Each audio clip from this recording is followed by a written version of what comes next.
Am I visible and audible? Yes, Okay. you are. Okay. I'll be starting in three. Okay, I'll take POIs verbally, so you can unmute and ask. I'll be starting in three, two, one. The metrics of this very debate are the interests of organized religion, which are twofold. Number one, in terms of them being actually be able to spread the religion to as many followers as they can and to garner as much support as they can. And then secondly is to actually maintain the unity and faith among the already existing follower base that they have, and to keep as many people franchised in the very religion that they're talking about, right? And then like as a secondary incentive, they also want to maintain like a generally good and positive image and the perception of the religion and its followers itself, right? Just generally to like increase the acceptability of the religion in the general society, right? Note that like organized religion follows like very defined structures of hierarchy, right? So this looks like religious leaders, like for example Maulvis, priests and rabbis, right? And then like the people and then the people that are part of that very religion following them in like a top to down structure, right? For example, like most people would like look up to these leaders to actually like preach their belief, etc., etc., right? Then understand then like the personal religious commitments that we're talking about in this debate are like rights and practices that one does individually, right? So they essentially only impact the personal and private life of that very person, right? If you put emphasis on this looks like, for example, like widely talking about these very personal requirements and recognizing them as like a strict metric of like do or don't, right? So like it's very objective in the sense that like either you do like fast in Ramadan or you don't, either you do pray namaz or you don't, right? There's no in between for these very people, right? It's very black and white. And when these things, these objective things are seen as requirements to be a part of that very religion in the first place,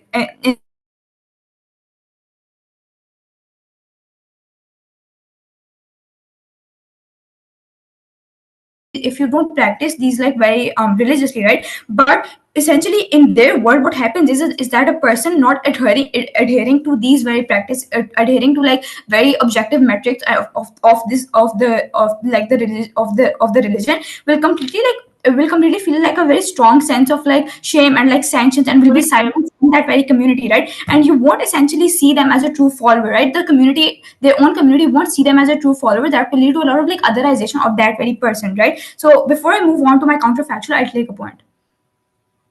These personal requirements are very objective, as if Islam literally says that it's first to pray 5 times a day and read Quran. Why is then so harmful that you're enforcing these? No, but it's sort of like these very objective ideas are also like very different in what like people believe, right? So there's like different sects that exist, right? There's like minor disagreements between people, right? You might believe one thing, I might believe another thing, right? That essentially isn't like something that is completely like on one page in like the whole religion, right? So understand when you talk about a counterfactual, right? It looks like instead of emphasizing on like instead you actually emphasize on like overarching and holistic values of religion, right? The spiritual active like the spiritual aspect, right? You emphasize on like the connection, the belief between God, right? You emphasize on the faith that you actually have and the faith that these people must the faith that these people must follow, right? And secondly, you understand that like the structures of organized religion refrain from emphasizing on personal commitments and like generally comment on how to actually observe them, right?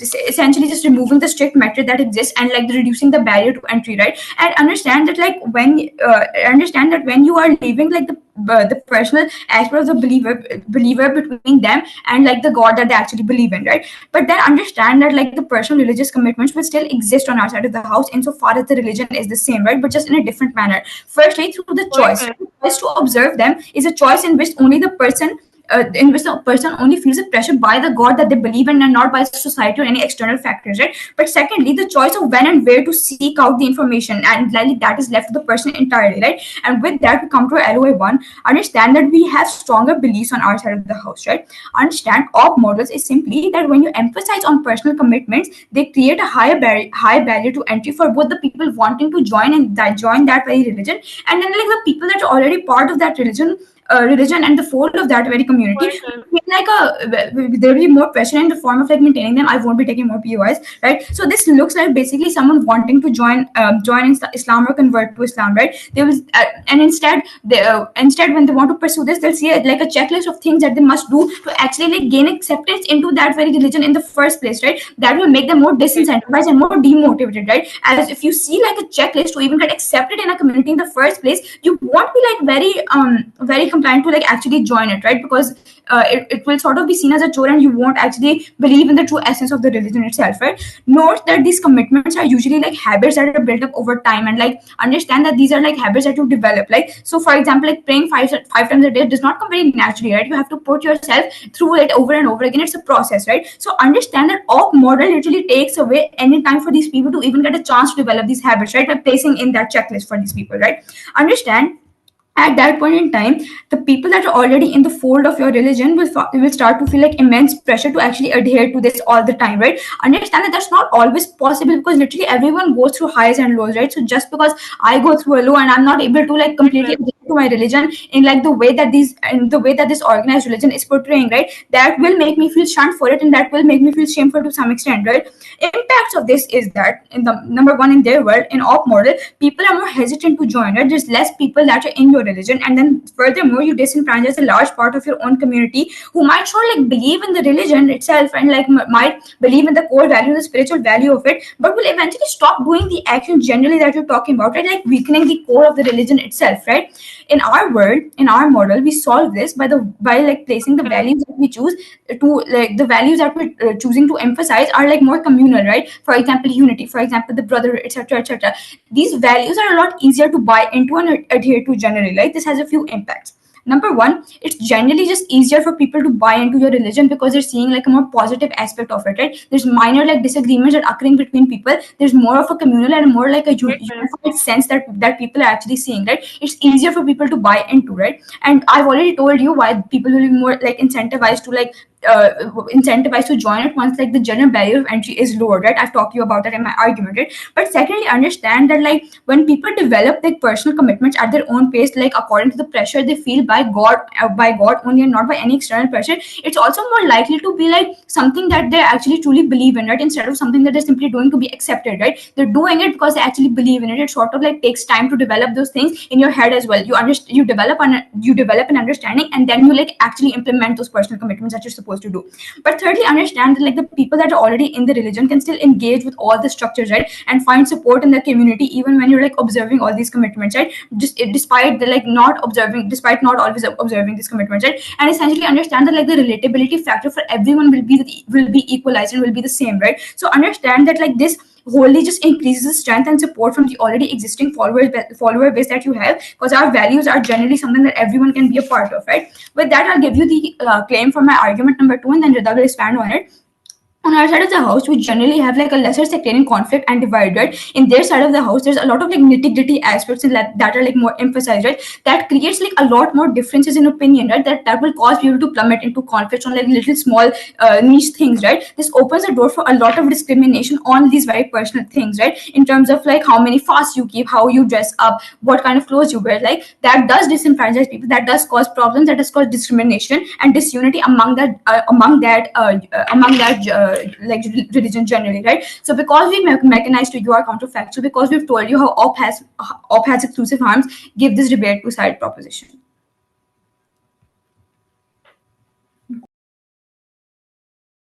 Thank you so much for that speech. I invite upon the first speaker of opposition.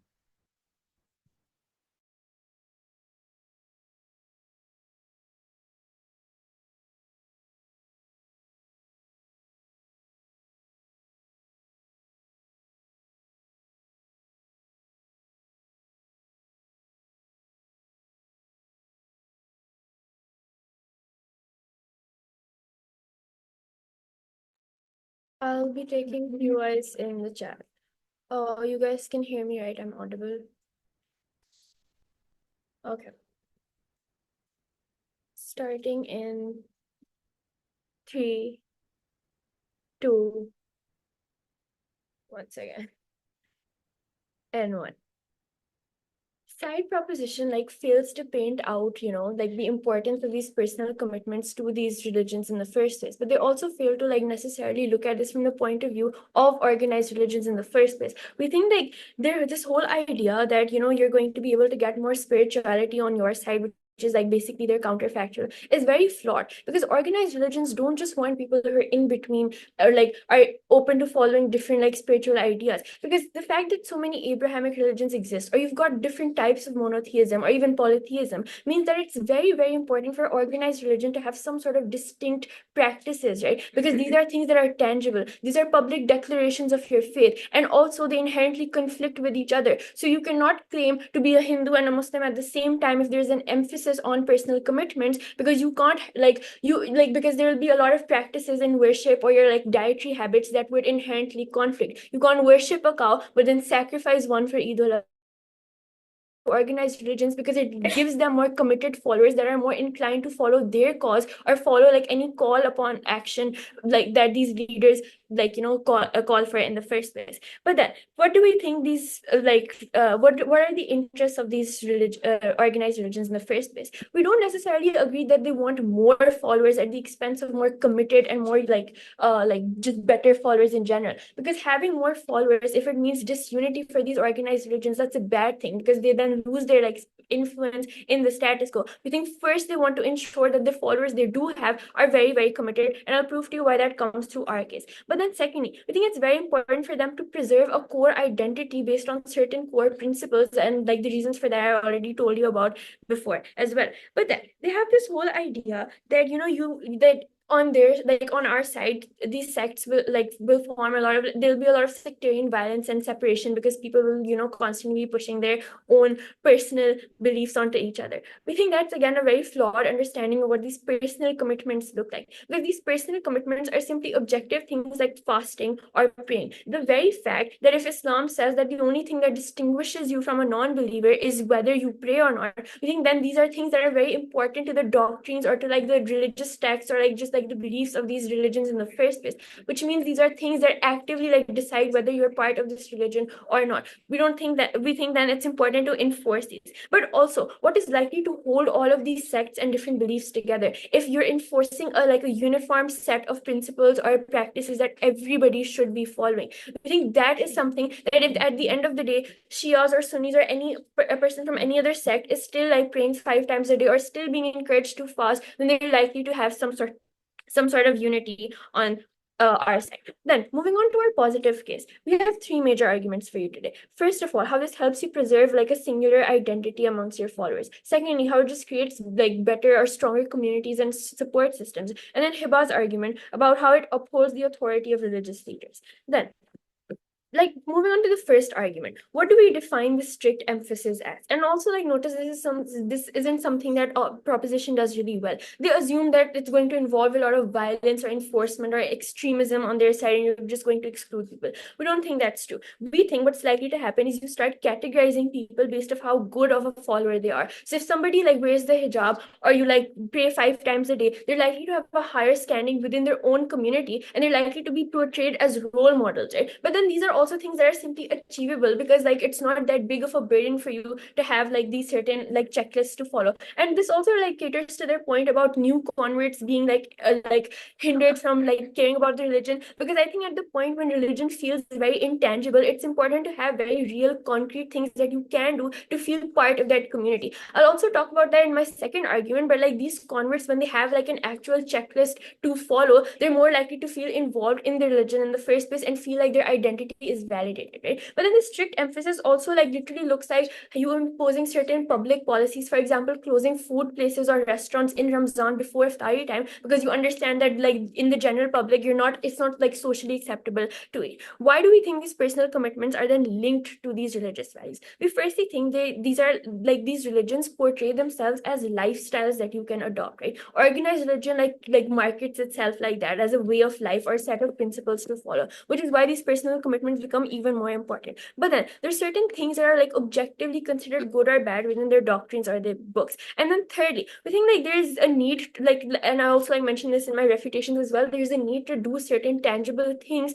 to feel like some sort of tangible like validation from that religion, or feel like it's actually something real that's leading you towards a certain like path in life. Why is all of this important? We think first of all of these, like this emphasis on personal commitment simply encourages more devotion, because once you don't have a set practice, that means you don't ever have a mechanism or a routine to constantly like think about God, or like to think about whatever deity that you're worshiping. Because this routine, and like this is literally like a silly example from young Sheldon as well, but when Sheldon's mother feels disconnected from her spiritual belief with God, the very fact that she's still involved in the church, the fact that she's still setting up memorials, this routine is something that is a constant reminder and brings her back to her religion eventually. So that even if your spiritual connection falters, we think these personal commitments or practices, when they become a constant reminder, are good enough to bring followers back. And this is what organized religions also want, right? That gives you a consistent following, because then that also solidifies your identity from other, and differentiates it from other religions, as I mentioned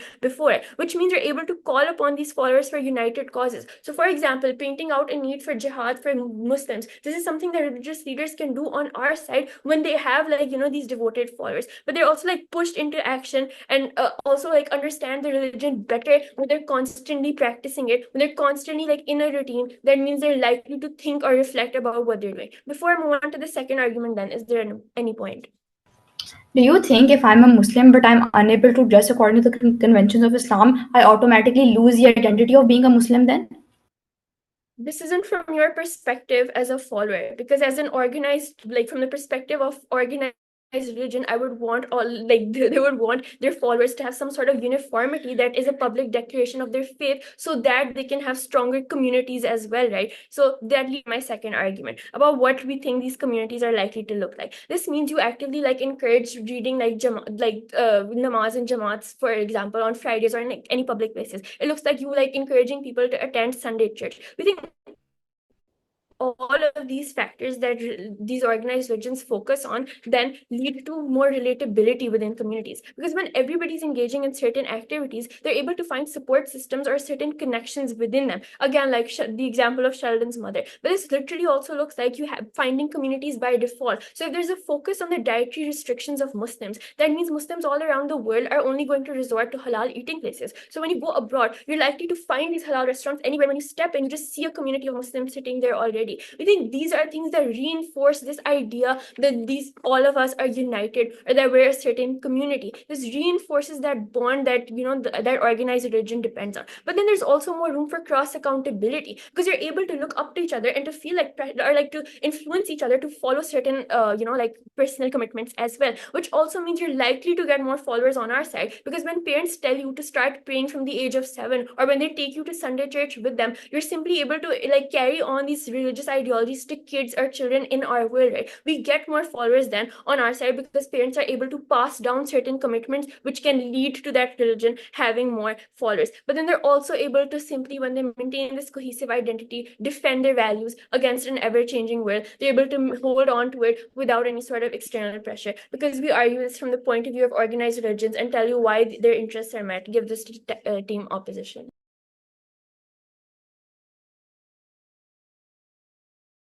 Thank you so much for that speech. Government second speaker, whenever you're ready.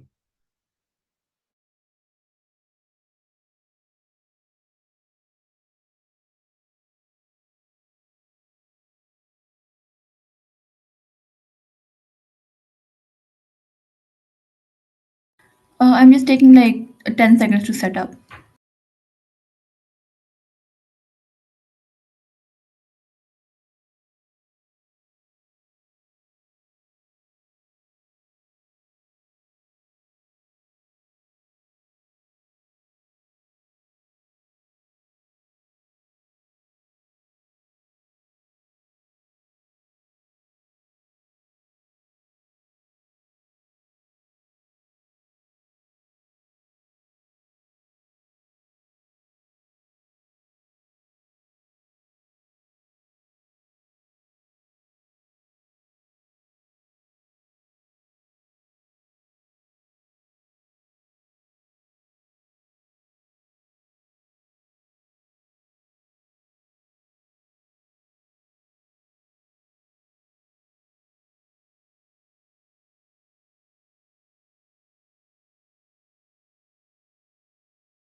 Am I visible and audible? All right. I'll take POIs in the chat, please. Setting up timer. Okay, great. Starting my speech in 3, 2, and 1. This house would have personal religious commitments. If that were the motion, opposition would be doing really, really well, but that isn't, right? Because for any of opposition's case to stand, they have to then prove to us why, in the absence of this emphasis from the structures of organized religion, people would just abandon these personal commitments in the first place, right? Because by their own characterization, they form a pretty major part of religious doctrines, which is why, from the lens of organized religion, as they keep claiming, I don't know why this emphasis should be placed on by them as well. But it's actively harmful, right? Because I'm going to rebut things on a miscellaneous level before I move on to my structured arguments. Number one, they said that, oh, religions need distinct practices, right? 3 responses to this. Number one, in our model, the most committed of your followers will still be practicing these personal beliefs. That is inclusive on both sides of the house. You just aren't imposing it on people who don't come to it naturally, right? Our model is letting people go to it on their own when they feel comfortable with it, instead of it being imposed onto you. Secondly, belief is enough to distinguish you sometimes, right? When a Muslim comes up to me and tells me, hello, I believe in one God and I believe in Prophet Muhammad, the last prophet. When a Christian comes up to me and tells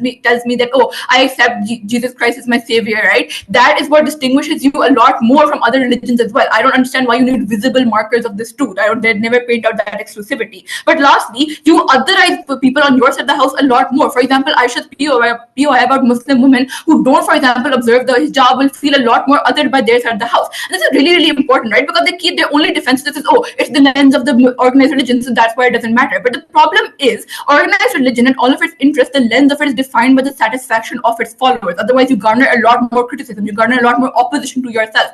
And that's why your organization won't be like doing well when you other a lot of your followers, when you lose a lot of your followers who then on the opposite become very vocal critics of you. That is the world that they're defending then. But secondly, they said that, oh, you don't need more followers, you just need strong followers. This is actively false, right? This is a lie. Insofar as it's quite literally in the religious doctrine of most of the major world's religions in the world to like spread your religion and gain as many people as possible, save as many people as possible from like hell or like hellfire and stuff like that. These are religious doctrines of these religions. These are like obligations imposed onto them. So it will always be an incentive for these religions to grow and spread as much as possible, which means they need to then present themselves in a way that is acceptable to most people, that is palatable, so that they can get more and more followers in a society that is growing more and more secular, right? You need to have an emphasis on these core principles, on these core values of unity, brotherhood, and like faith in yours at the house, rather than presenting them with a vast checklist that you have to do to get accepted into the first place, right? But lastly, their idea on how this objective stuff like praying and fasting and therefore they won't cause any divide. That is again another lie, right? Because this isn't objective at all. When we talk about praying, for example, there's so many differences of opinions in it. For example, is tahajjud good or necessary? Like, is it not? Secondly, do you pray with your hands open or your hands closed? How many takbeers do you do? There's active sects on this, right? There's a very, very visible difference. That if you ever go to a masjid, you can see people being discriminated on how they pray, simply how visibly they pray, right? These are not objective things at all. Secondly, on fasting as well. Fasting till when? You may notice that, for example, Shia people have a different adhan until when they fast. There are differences in these objective practices, and that is the problem, because these nitty-gritty things cause so many arguments and so many arbitrary disagreements between people who follow the same core tenets of your religion. But lastly, their idea on how you bring followers back. And their only mechanism to this is that, oh, you need reminders that you're struggling with your religion. But I don't think that if you're in a position where you're struggling with your religion, you need reminders that you're struggling, right? Because it's an active personal conflict among yourself, and it's a big one, because your religion actually dictates like how you feel about a lot of things, how you feel about karmic reincarnation, like justice and stuff like that. When you are struggling with it, you know constantly that you are struggling with it. You don't need reminders of that, right? But our side is more helpful to you then when you can still engage in all of these like structures of religion without being shamed if you're not participating in, for example, namaz, if you're not participating in Sunday mass, right? You can still go up to your priest, you can still go up to your Maulvi and get all of that support. Your side then feels automatically hollow and resentful when you still have to participate in all of these structures which you don't want to at this point in time, which you're struggling with, and gives you a lot more like friction between you and the religion you follow. You actively disincentivize going through all of these rights, going through all of these commitments. On to LOA2 then, about how we have less conflict on our side of the house. Religious conflict and division starts on disagreement. Opposition creates more on personal commitments as a requirement for bar of entry into religion in the first place, right? You open a door through a lot of varying opinions. For example, interpretations of how you should be doing these personal commitments in the first place, how often you should be doing this, when can you do this, when can you not do this. These are often stuff these are like very widely debated upon among like these religions in the first place. Second example, like namaz, right? How do you should you pray namaz? How often should you pray namaz? When can you pray namaz? All of that stuff is like very widely debated, and these opinions conglomerate into groups that often go into conflict with each other. Why is this conflict then likely? Two reasons. Number one, they have these supercharged beliefs because these beliefs are very, very personal, very, very proximate to them. And then secondly, because these religions are also emphasizing on these personal commitments so much that you feel like if you're not doing these personal commitments right, if you're not doing them enough, you are excluded from that religion. So when you see other people actively tarnishing these like religious commitments according to your perspective, you are much likely to engage in like disagreement or violent conflict with them because you feel this like personal connection to something that they are tarnishing, something personal to you. The impacts of this are twofold. Number one, more sectarian violence. The internal unity of your religion is compromised when you have all these groups and divisions being made. But secondly, your external perception of your religion is also compromised. When other people look upon your religion and see all these conflicts, see all these divides, see all these differences of opinion, they are not sure if you have a united front to present. So that takes down the idea of how you need this one strong united front that's going to be all happy, right? That's not the case. But secondly, on minorities, three impacts on there. Number one, there's a lot more room for commentary upon people and how they like present this stuff because it's often very, very visible stuff according to their own characterization. Like according to like in Ramzan, people literally ask you over and over again, are you fasting today? Are you fasting today? How you dress is very, very noticeable, how very, very visible. Examples being like the haram police commenting on people's women's clothes and every single Instagram comment section being like every stage of hijab is not enough for them and criticizing them and how often like how much they practice their religion, which disincentivizes them from doing so in the first place, right? The most extreme example of this is, for example, the girl who had Arabic calligraphy on her clothes, and mullahs were able to weaponize that by saying that, oh, it's not like a good acceptance of your religion, this is not like a good personal commitment, you should be like weaponizing against that. Secondly, legitimizing discrimination against these people because now you're calling into question their character because they're not observing their religion right. This looks like, for example, discrimination against women who may not observe the proper like modest dressing according to Islamic standards, right? You now actively go out of your way to like demonize their character. You don't want to engage with them anymore. You never like consider the fact that their faith might be stronger than yours. Your entire faith becomes defined by how you present yourself, and that actively weakens your religion as a whole. But lastly, it becomes harder for other minorities to join in as well. If I am, for example, in an area where other people will discriminate against me, if I put on these visible markers of religion, for example,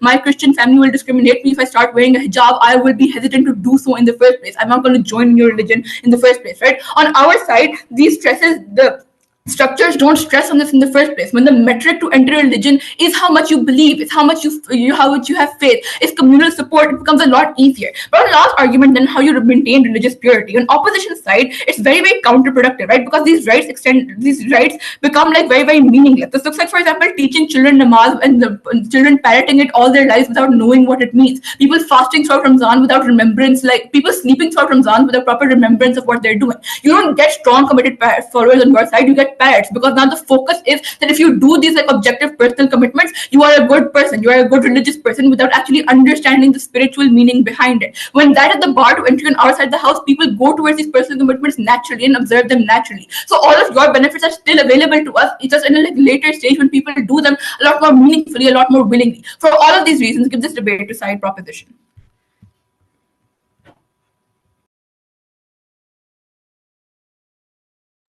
Thank you so much for that speech. Second speaker of opposition, whenever you are ready.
Am I audible? Okay. I'll be starting my speech in 3, 2, 1.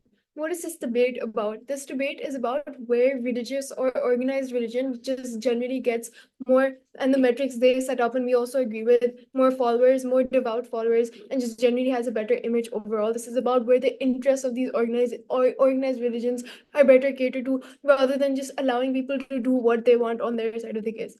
But dealing with a few minor points before I move on to my issues. Firstly, on sects, understand that majoritarian sects and like minoritarian sects are just organized differently, right? We categorize these as different like religion like factors that have different beliefs, that have different practices, that have different religious leaders.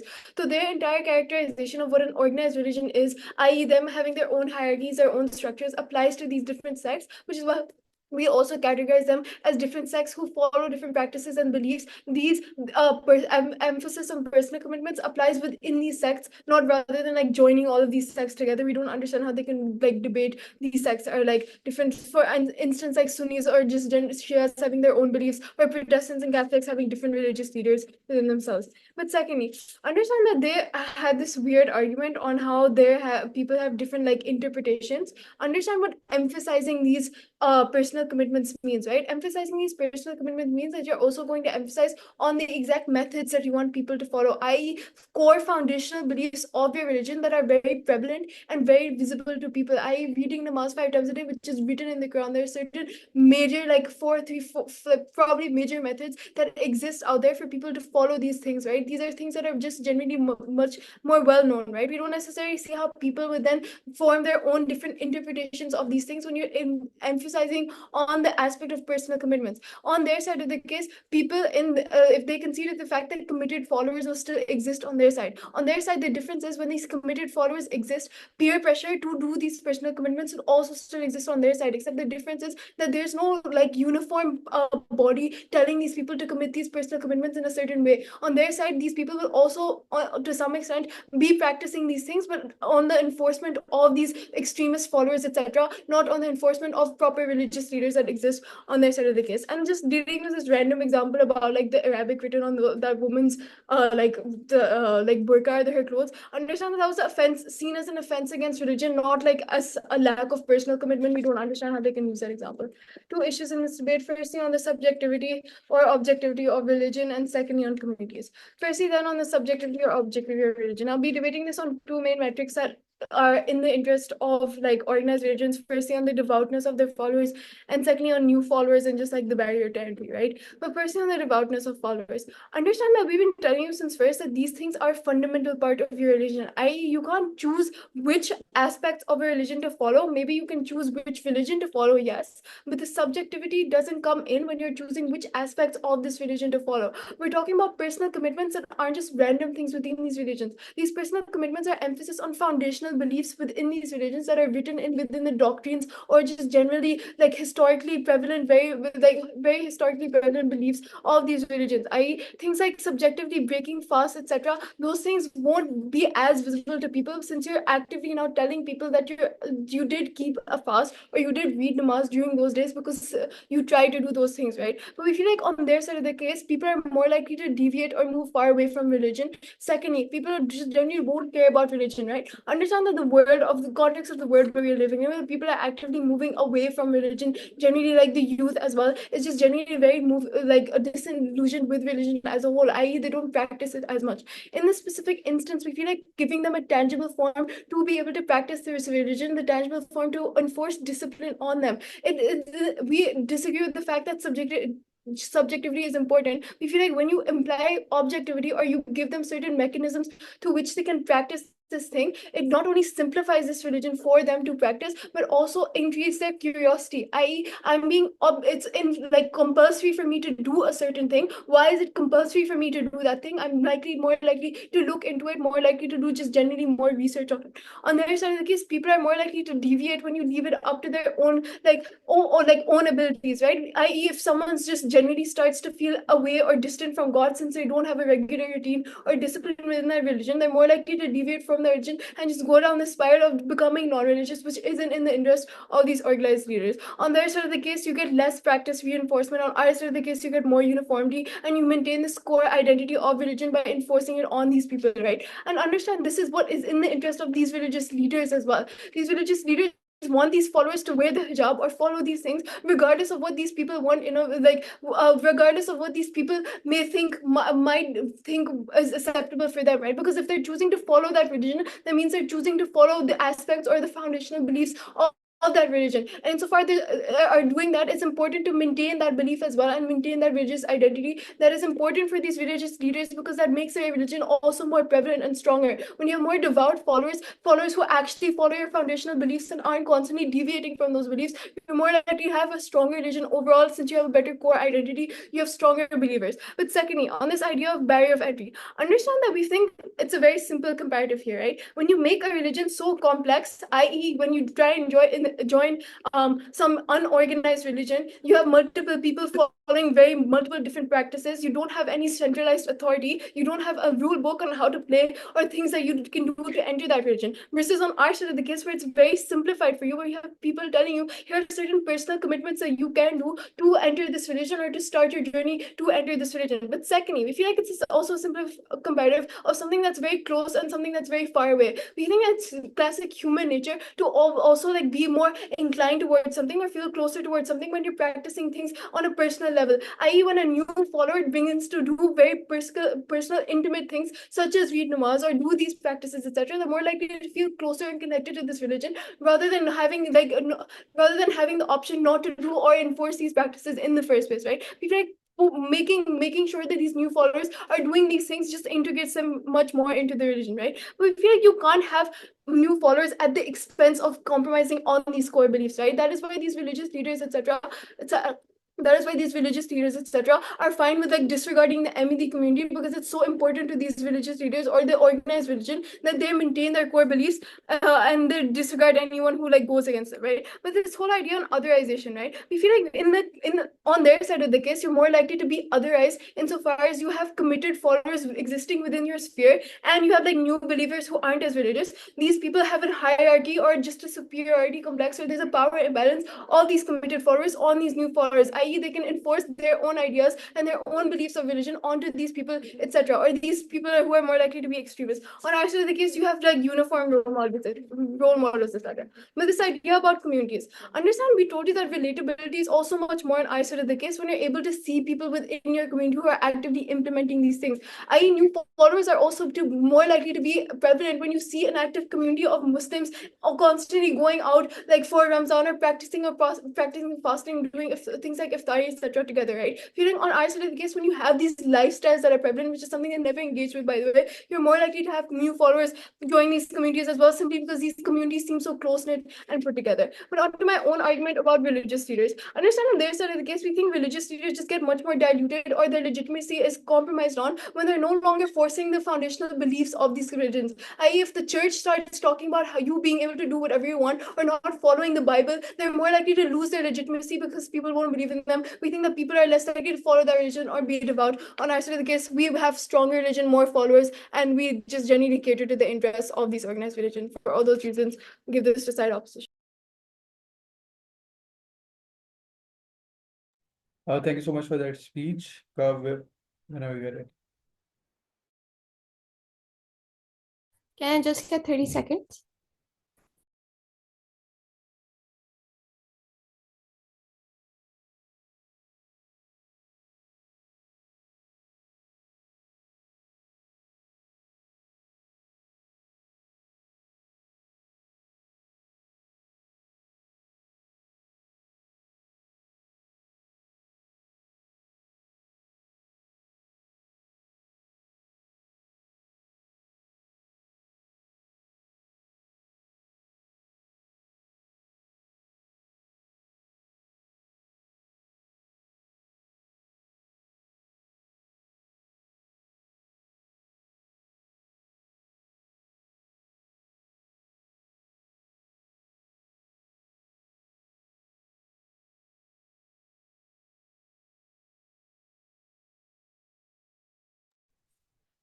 Am I audible? Okay, I'll be starting my speech in 3, 2, 1. We think that the entirety of opposition side's case is based on two major points, and we will be rebutting that right now. The entire point about sex and how they're their own organized religion, we rebut that in four major points. Number one, we talk about that how they won't actually be perceived as these different sects, and they will still define themselves as following one base religion. They will still define themselves as following Islam or following Christianity. But then secondly, any person or any observer watching all of this, they will then actually see them as the separate branch of this religion itself, and that will build all this negative perception that all these people are fighting amongst themselves and trying to get their opinion to be counted on for. But then thirdly, they're just the exact same religion. They will just fight within each other's about their differing opinions, and they want their interpretations to be then recognized. This actually will then build more harm for them, considering that they will build this kind of reputation that they will just fight amongst each other, and then all of our harms that we mentioned that apply, it still applies to opposition case regardless of whatever characterization they then do. But then the entire second point about how these people will not then have any knowledge of religion itself, and then they will just occur on all these like baseless things, we tell you that these personal commitments actually still exist, and people can then actually ask questions about religion itself. They can then attend these seminars. They can actually talk to whatever people are then in charge of their entire district, and they can actually ask questions about religion itself. They can still gain knowledge, and it is very important to actually note that the choice to then get this knowledge in the first place is the followers' choice, and to gain knowledge in the first place is your own opinion. But then talking about the two major clashes within this debate. Number one, about on which side are you able to get more followers versus on their side you are able to get more committed followers. On opposition side, they tell us that you will be able to build committed followers on your side, and then everyone else who does not apply to this religion, well, everyone else who is not that committed, we do not want those followers in the first place. And then they bring this very narrow-minded point about how these people will then be susceptible to peer pressure. How do we counter that? In three major ways. Number one, our model actually lets these committed followers also exist. We're not taking away the commitment from religion in the first place. We're just letting these new followers then have an option to then join religion and a less rigid form of that religion itself. We are actually letting this religion get more followers in the first place, while also catering to these committed individuals. But then secondly, in religion, the entire basis of what it is to get more followers, right? You want people to further your cause in the first place. You want people so that whenever you call them to do whatever, whenever you call them for a specific moment, they can then attend to gain more knowledge for themselves. But then thirdly, we actually cater to these mass appeal that these religions want, especially in the modern ages. These people want to keep relevance for their religion. They want to keep influence of their religion in the first place. You do not cater to that at all on your own. But then how do we clearly win this clash? We win at the point in time we are able to prove that our model is completely exclusive, and we cater to both these old and these new people who want to follow, who now want to follow this religion, and actually want to then cater to these people who want to keep themselves religion while also helping the religion spread their message in the first place, considering that the only basis of religion is to spread your cause to other people, to actually save them from harm. But then our second clash within this debate, which is on how they give us 2 points. They say that if you have more committed followers, then you will be able to present a much more better and strong and unified front. And then secondly, they said that you will be able to build your own strong community. But then on proposition side, we cater to this in 4 tiers. Number one, say that we still be able to support each other, considering that you can just go to other people, you can communicate what you want to learn for the religion at that individual level to actually cater to religion. But then secondly, it will actually lead to much more meaningful discourse, and these differing opinions, these differing people will actually be then able to tell be able to tell whatever opinions they want to follow, and they'll be able to do so freely. Then thirdly, people will be able to go without this entire discrimination and judgment that they face. We gave you the example of people and how women who do not wear hijab, they will then be discriminated against on their side. But then, fourthly, people will then be able to build another community for themselves, and they'll be able to build belonging for themselves, where these members are actually accepted regardless of their level of religious understanding and their level of following itself. But then we are able to win this clash. At a point in time, we are able to actually strengthen the collective bond within the religious organization itself. We tell you that these people will then be accepted, and they will not be then be susceptible to this judgment, to this discrimination then, and they'll be able to follow it on their own metrics. Considering it will be a less rigid sense of rules that will actually strengthen the collective bond then within the religious organizations itself. But then but then talking about this very major point about how the choice to actually access the choice to actually access this entire knowledge point is up to these followers themselves. They will be able to then be more willing to actually join this religion in the first place, considering they will then considering they will then have the entire point. They will then be able to get proper support for themselves, and it with the personal level will then be left to the individual itself, and they can still engage with the entire religion itself. But then, talking about the entire point about how on our side, the entire case that we built about having a better belief system for these people to actually join willingly and to do everything within the fold of their religion, so that they'll be able to then get this one little push to then get further better at following the religion's rigid rules.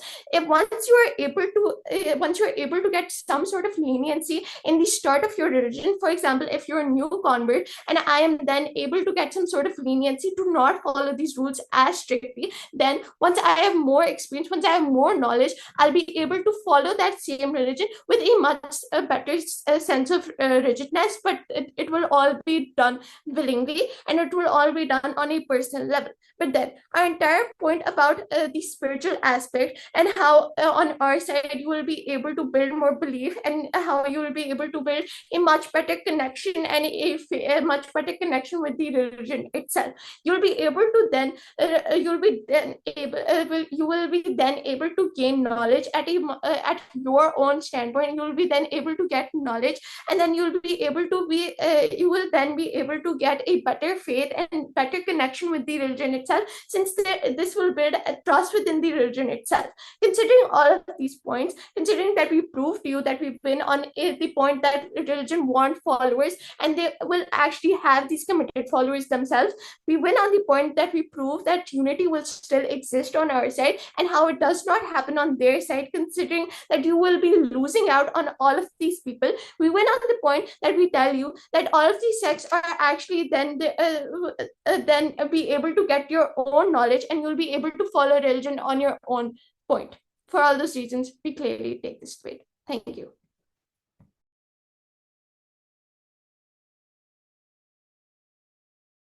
Thank you for that speech. Opposition whip whenever you're ready.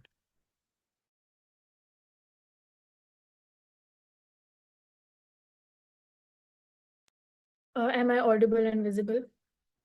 Okay. I will be taking the POIs in the chat. Just a second. Hold on.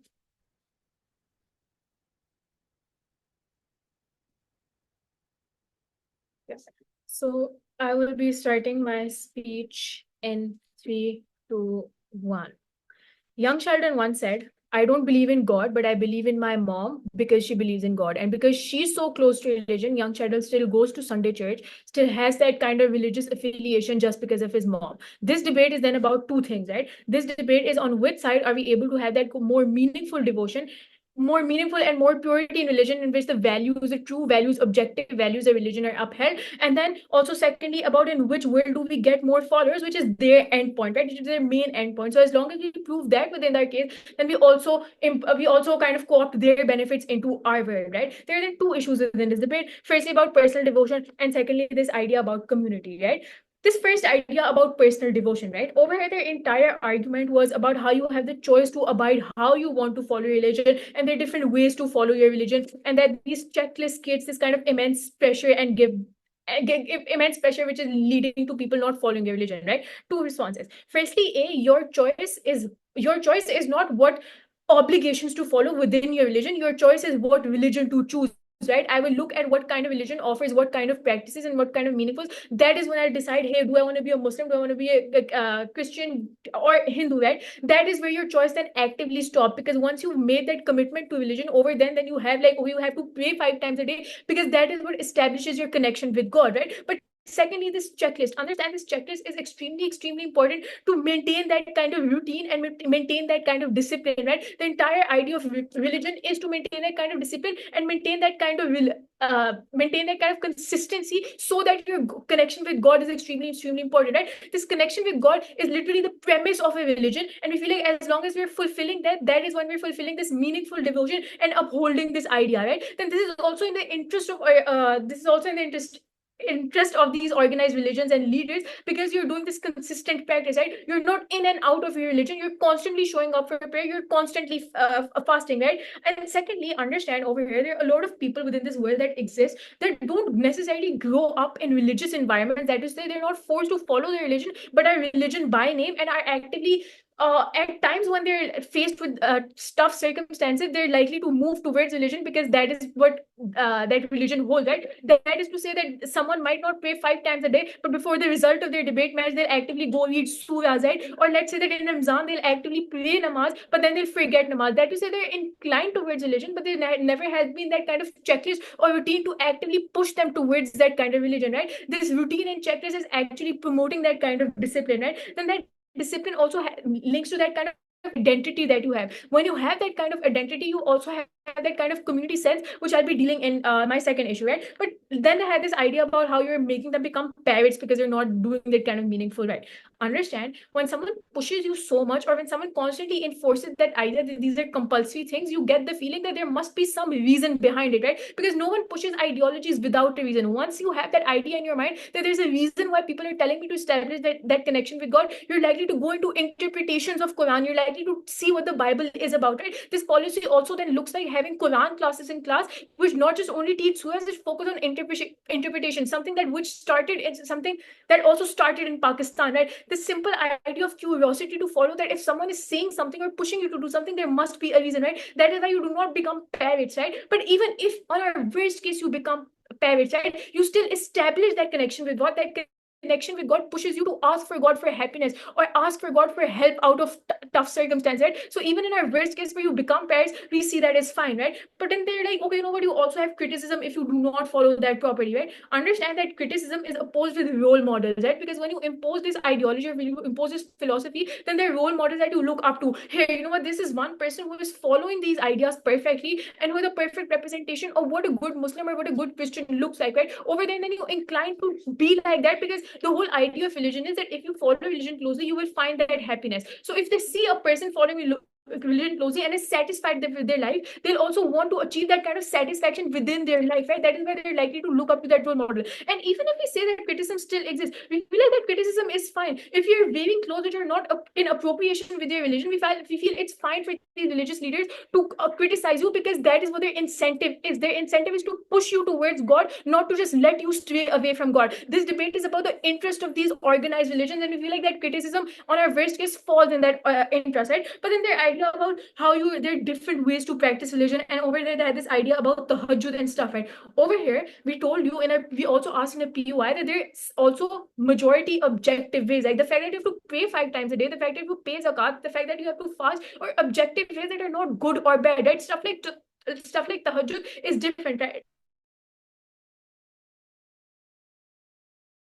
Not do it, so that doesn't really fall. But then their idea about different sects, understand, people will still follow their own sects, right? They'll not be like, oh, I'm a Shia, so I suddenly go into that Sunni mindset, right? They still follow that kind of sects, right? And on your side, you're actually likely to create more division with these two different sects, something I'll also talk about in my second issue, right? Then you have more kind of extremism, right? But then understand why people are also like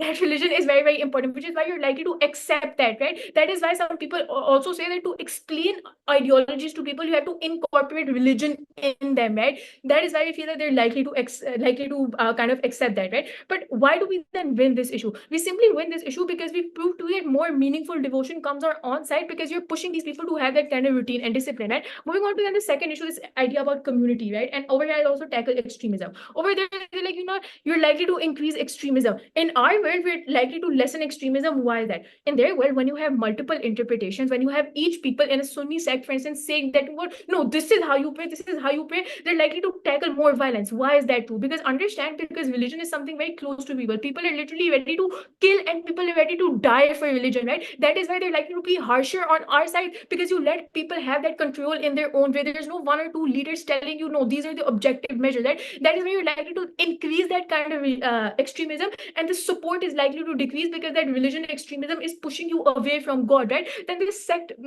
and this sex idea, you're also then increasing division within the sex, because then each Sunni person can come up and say, wait, you know what, this is how you pray, this is not how you pray, rather than one leader telling you that, you know what, these are objective mechanisms, right? But this idea of relatability over here, very funny, their first prof said you have that kind of relatability more in your model. I don't understand how that exists, because once you're actively following the same type of religion and same objective measure, that is when you can relate to these people, right? And then secondly, I also feel that once you have that kind of same ideology and how religion operates, that influence also spread. For instance, if you're having a hard time, you have a community or you have a support group to pray for you. You have a community to pray for the goodness of you and for you to get better. And then you also have that community to push you to have that kind of routine and discipline, and actively push you towards that God if you ever actually stray away, right? That influence kind of spreads, right? But then also this, their end point is literally you have to get as many followers, right? But you're not getting as many followers because understand, you cannot compensate followers unless your original values are not upheld. The entire purpose of that original values are upheld. Over here, Hiba's example about Ahmadis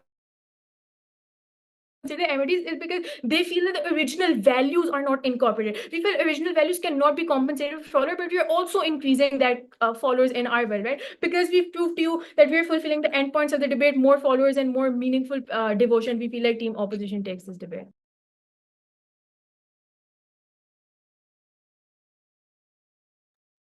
Thank you so much for that speech. Now I invite upon opposition reply.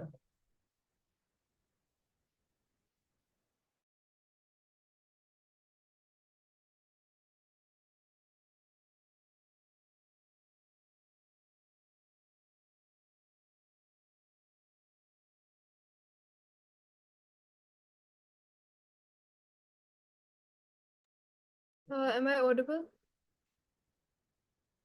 Okay. Yes. Okay. In their world, you have people who don't go to Sunday church. You have people who stop reading namaz. You have people who stop practicing religion as a whole. We then don't think that you can get interpersonal religion existing within the community. We don't think you can then get people actively feeling that the religion is something that's close or personal to them at all. You get people that stop practicing religion. You only get a few maybe committed, devout followers remaining who are then in minority. We don't see how that's in the interest of these organizations, of these organized religions. But four main points of contention within this debate. Firstly, on committed followers, we told you that these committed followers are more likely to become less committed over time, or just more likely to stray away from the religion on their side of the case. Although, like, we can't guarantee that. In fact, we think it's just more risky on their side of the case when you stop implementing these personal beliefs. Why? Firstly, we told you that world is very volatile, i.e., you make people actively move away from religion when you don't tell them the very practices that they're doing, such as all the personal commitments. A devout follower who reads namaz 5 times a day and constantly reads it every day of the week, when you actively tell them that what they're doing isn't as important to religion or just isn't as important overall, it makes them less likely to continue doing those things that require a lot of effort, those things that require a lot of willpower and discipline to do in the first place. When you take away the importance from those things, you stop these followers from being as committed. But secondly, we told you that these people are also then like, even if they exist within these cases, they then exist in minority, and they just generally, you lose these followers as a whole.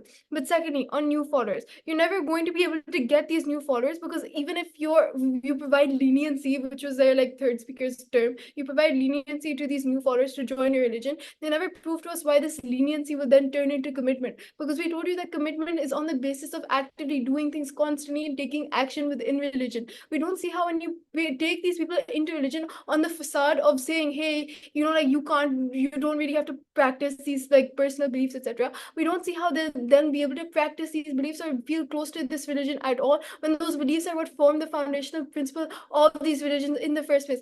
You can't feel close to this religion when you're not doing things on an interpersonal level. You then stop practicing religion as a whole. But thirdly, we said this relates more importantly to the idea of a core identity that is essential to exist on religion, these religions, right? When a core identity doesn't exist, we feel like then you no longer have any centralized or uniform form of dealing with these people, or just like guiding these people, right? Because in their case, you're more likely to just have divisions when people form things on the basis of their subjectivity, on the basis of what they want to do, right? When you have their entire religions are eventually diluted to just new followers who start doing things that they want to do and aren't following any uniform practices or principles, you then start losing your core identity because people no longer have this sense of uniformity. You also then start sacrificing on your own religious leaders, etc., because they're no longer able to enforce this uniform identity. They no longer seem as legitimate or a uniting factor between these people. We then don't see how a religion exists anymore, because it's simply people just practicing their own beliefs. It's not an organized religion that exists anymore.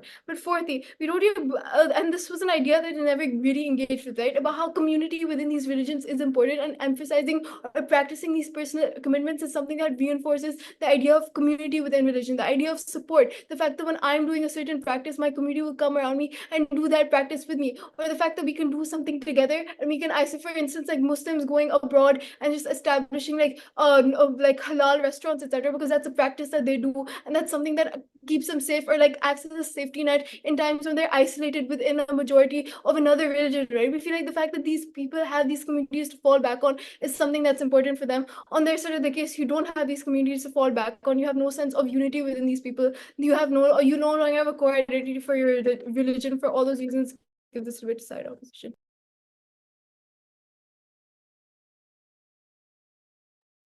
Thank you so much for that topic. Great. Starting my speech in 3, 2, and 1. Opposition realized they couldn't win on their characterization, so they've conveniently shifted to ours, right? They start defending the burden that, oh, you don't need more followers, you just need the strongest followers. And then they completely shifted to say that, oh, you do need more followers. This is a case shift I'm going to highlight. But secondly, the burden still remains on them to prove why would your committed people stop following all of this stuff on their side of the house, on our side of the house even, right? Why? Insofar as the principal basis for all of these personal commitments still exists, and they concede at the basis of all of these actions, and these people committed followers presumably still believe in them, why would they then stop, right? If that is not proved at opposition side, all of their impacts start to fall, right? Because you still have all those communities, you still have all that stuff. The difference is the personal commitments exist on both sides of the house. The difference is how you access them and how they are imposed upon you, right? Because it's the same as every other movement. You have your strong followers, you have your moderate followers, you have the people in the middle, and you have your enemies. You can't do much about the first and last of these except give your enemies less ammo. But entirety of opposition case relies on these strong followers, which would still exist on both sides of the house, symmetricity, right? But secondly, on their side, on tackling their case, number one, they said that you need more committed followers, right? This relies on the assumption that people who follow their religion less visibly are also less committed. No idea why you have to be visibly following this, right? I don't know why this army of Muslims has to be in his hijabs. They have never proved this. But secondly, we have more committed people on our side of the house. We have people who are committed in belief because that is our alternative. Note, our counterfactual remains completely undebated by opposition side. But secondly, people who do practice on their side of the house are hollow, right? A lot of these people do not practice this meaningfully. They then have to defend why these people are still okay. And lastly, they say that, oh, you don't need people who are like constantly going in and out of their religion and like not sure about it. The problem is that is the vast majority of the people. You go through phases of your life, you go through phases of uncertainty, and then you start struggling with it. The status quo is their model, and insofar the status quo does not enfranchise them to like go back to their religion majorly in more meaningful ways, that does not happen, right? Because what you have is people who realize at some point that they've been praying namaz but not meaning it, and then leaving the religion entirely, you're becoming a lot more atheistic towards them. Secondly, on the idea of relatability, right? Your family and communities still exist. Something that we've proven over and over again, right? On our worst, even if not, you still have all these visible holidays like Eid or Diwali, which celebrate your religion very, very visibly. But lastly, they had to defend why on their best this community is still meaningful, even if all the people do not actually like practically believe in these religions. The religious ideas are actively being diluted by all of their side, right? Why would the organized religion specifically like this so much if their religion is being compromised by all of this, right? Doing all this some social pressure instead of religious obligation. Why is that still good on the opposition side? We don't know. Lastly, on parenting, right? They say that people on their idea that falls, then because people don't question the importance of this stuff because religion is often presented to them as something unquestionable. You can't question why you should be doing this. It's something that you have to do because it's a God-given thing, right? The status quo is most people don't know the meaning of the things they're even saying in the mass in the first place, right? Because instead of the bare minimum of religion, it's presented to them as a requirement for it. Therefore, if you're a good player, all the masses, you're certainly a good person, right? And that's not something that should exist in religion because it kind of like dilutes and overshadows every single religious ideological principle tenet behind every single one of these things. Because the action then overshadows what you're supposed to be represented through that action. Lastly, on violence and sectarian divide, they completely strawman this, right? Because when people have to do all these actions when it's a requirement upon them, naturally they're gonna ask you why and how they have to be doing this. When they ask you how, they fall into all of these sects, right? Because sure, sects of the like major belief differences might exist, but they don't realize that there's major sects within Sunnism as well. And literally the only difference between them majorly is how they pray. The difference is even on our side, even if we concede, your side still has all these visible markers that people can now critique and comment on and are more enfranchised to do so, or because of all the mechanisms we did so. Because violence then is a lot more likely on your side because it's a lot more easy to comment on. On our side of the house, we have our alternative, which remained undebated, but 4 arguments then. How you get more followers, how it's easier to get more followers when there's a lower bar of entry, when it's a stronger and more unifying bar of entry. Number 2, how there's less disenfranchisement for your own followers because you can't enforce on them the same beliefs that have been enforced upon and expect them to like be okay with it. Number 3, how minorities have it easier to buy in, how violence is prevented. Again, minorities aspect completely being unengaged. And lastly, how you maintain religious purity, which is a big incentive of all these organized religions. For the fact and time, the proposition case still stands, and opposition is missing major links. Give this debate to side proposition.